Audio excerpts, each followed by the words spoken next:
इस तरह की जाने कितनी ही न्यूज़ आप डेली देखते और सुनते होंगे, समझ में आता है? Do know what are debentures, what is NCD, what types of debentures are there and what are bonds. आज के इस क्लास में हम लोग इसी बारे में बात करने वाले हैं। Hey everyone, I am Lalit Mishra and you are watching my channel Lalit Mishra's Commerce Concepts, where you learn concepts easily, where you understand concepts easily. तो शुरू करते हैं आज की ये क्लास। और आज की इस क्लास में हम लोग बात करेंगे कि डिवेंचर्स क्या हैं, डिवेंचर्स के टाइप्स कितने होते हैं, और इस बार के बोर्ड ने सैम्पल क्वेश्चन पेपर में इससे रिलेटेड क्वेश्चन को किस तरह से पुटअप किया है। फर्स्ट ऑफ ऑल बात करते हैं पहले पॉइंट की, व्हाट आर डिवेंचर्स। डिवेंचर्स बना है लैटिन वर्ड्स डेबरी से, जिसका कि मतलब होता है टू बोरो। बोरो करना यानी उधार लेना, ये डिवेंचर का मतलब। कंपनीज एक्ट 2013 ये कहता है कि डिवेंचर्स, बॉन्ड्स, सिक्योरिटीज सब सेम है, इन सब का सेंस एक ही है। अब बात करते हैं आज की क्लास में पॉइंट नंबर 2 की, कि डिवेंचर्स के टाइप्स क्या हैं।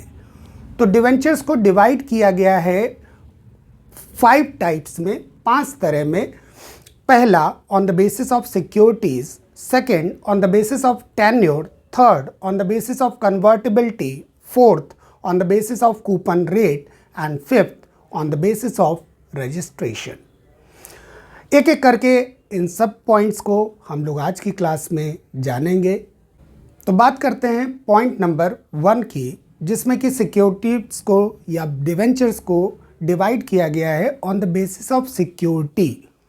जैसा कि इस वीडियो के शुरू में ही हमने आपको बताया कि डिवेंचर्स का मतलब होता है टू बोरो। जब भी कोई कंपनी उधार लेती है, उधार पैसे लेती है, तो उसे क्रेडिटर्स को, बोरोअर्स को ये एश्योर्ड करना होता है कि उसकी पेमेंट वो कैसे करेगी। तो इस तरह के डिवेंचर्स को इशू करते टाइम कंपनीज ये क्लियर कर देती हैं कि कोई ना कोई असेट उसके अगेंस्ट में गिरवी रखा गया होगा या मॉर्टगेज किया गया होगा। ऐसे डिवेंचर्स को ही हम लोग कहते हैं सिक्योर डिवेंचर्स। और वो डिवेंचर्स जिसके अगेंस्ट में कंपनी ने किसी भी असेट को गिरवी नहीं रखा हुआ है, उसको हम कहते हैं अनसिक्योर्ड डिवेंचर्स। इसी चीज़ को इंग्लिश में हम कहेंगे डिवेंचर्स विच आर सिक्योर्ड और charged against assets are called secured debentures, and debentures which are not charged against assets are called unsecured debentures. Now point number 2, on the basis of tenure. Tenure के basis पे debentures को divide किया गया है redeemable debentures, irredeemable debentures में। Redemption का मतलब आप सबको पता होगा। रिडम्पशन मतलब टू पे बैक डिवेंचर्स। कंपनी ने डिवेंचर्स पे लोन लिए, अब उसको जब कंपनी को पे बैक करना है, तो अगर कंपनी ने ये बता दिया कि उस डिवेंचर को कंपनी कितने टाइम बाद पे बैक करेगी, तो उसको हम कहेंगे रिडीमेबल डिवेंचर्स। वहीं पे अगर कंपनी ने ये नहीं बताया है कि डिवेंचर्स कंपनी कब पे करेगी, तो ऐसे डिवेंचर्स को हम कहेंगे irredeemable debentures. Now point number 3, on the basis of convertibility. बहुत बार ऐसा होता है कि जब कंपनी डिवेंचर इशू करती है, तो उस टाइम पे ही वो ये बता देती है कि वो आगे चल के इन्हीं डिवेंचर्स को इक्विटी में कन्वर्ट कर देगी। यानी जो डिवेंचर होल्डर्स हैं उनको एक अपॉर्चुनिटी मिलती है उस कंपनी में ओनरशिप की, कि वो ओनर्स बन जाएंगे उस कंपनी के। सो ऐसे डिवेंचर्स जिनको कि कंपनी ये क्लियर कर देती है कि इन्हें कंपनी इक्विटी में कन्वर्ट करेगी, ऐसे डिवेंचर्स को हम कहते हैं कन्वर्टिबल डिवेंचर्स। वहीं पे वो डिवेंचर्स जिनको कंपनी इक्विटी में कन्वर्ट नहीं करेगी, उनको हम कहते हैं नॉन कन्वर्टेबल डिवेंचर्स। इस वीडियो के शुरू में आपने जो एनसीडी देखा था, NCD stands for non convertible debentures and CD stands for convertible debentures. Now point number 4, on the basis of coupon rate. Coupon rate यानी डिवेंचर्स का रेट ऑफ इंटरेस्ट। ये दो तरह के होते हैं, specific coupon rate and zero coupon rate. वो debentures जिन पे की कंपनी रेट ऑफ इंटरेस्ट को डिफाइन कर देती है कि 6% डिवेंचर है, 10% डिवेंचर है, 12% डिवेंचर है, ऐसे डिवेंचर्स को हम कहते हैं specific coupon rate debentures.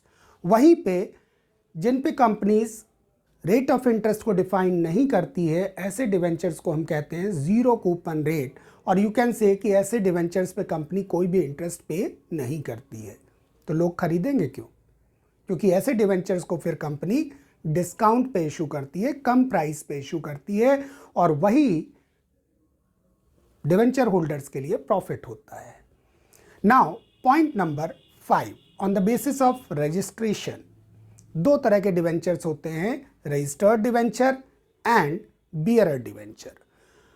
Registered debentures वो डिवेंचर्स होते हैं जिनको जब कंपनी इशू करती है तो name of debenture holder, address of debenture holder, मतलब कंपनी ये एड्रेस कर देती है, बता देती है कि वो डिवेंचर्स पर्टिकुलर डिवेंचर होल्डर्स को ही पे किए गए हैं।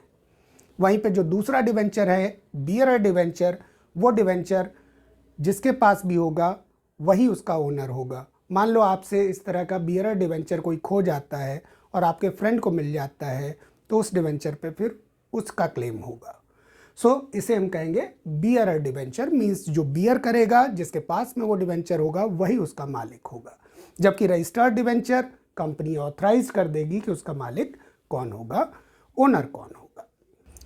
एंड नाउ अब बात करते हैं बोर्ड के सैंपल क्वेश्चन पेपर के क्वेश्चन नंबर 3 की, जिसमें कि इंटरनल चॉइस में आपको डिवेंचर का क्वेश्चन दिया हुआ है। शेयर का क्वेश्चन वो पहले ही डिस्कस किया हुआ है आपसे। अगर आपने इस वीडियो को नहीं देखा हुआ है, शेयर्स वाले वीडियो को, तो आप डिस्क्रिप्शन बॉक्स में जाके उसका लिंक पे क्लिक करके आप देख सकते हैं। अब बात करते हैं डिवेंचर पे बेस्ड बोर्ड ने क्वेश्चन को कैसे पुटअप किया। क्वेश्चन में ये कहा गया किस तरह के डिवेंचर्स को इशू करते टाइम कंपनी उसकी पेमेंट को स्पेसिफाई नहीं करती है, ये नहीं बताती कि उसकी पेमेंट कंपनी कब करेगी। ऑप्शंस आपके सामने आ रहे हैं, देख के बताइए कि कौन सा डिवेंचर ऐसा होगा जिसकी पेमेंट को कंपनी स्पेसिफाई नहीं करती है। होप आप सबको ये वीडियो अच्छा लगा होगा। इसे लाइक करें, कमेंट करके इसका आंसर मुझे ज़रूर बताना, और अपने दोस्तों में इसको शेयर करना ना भूलना। Thank you very much, all the best.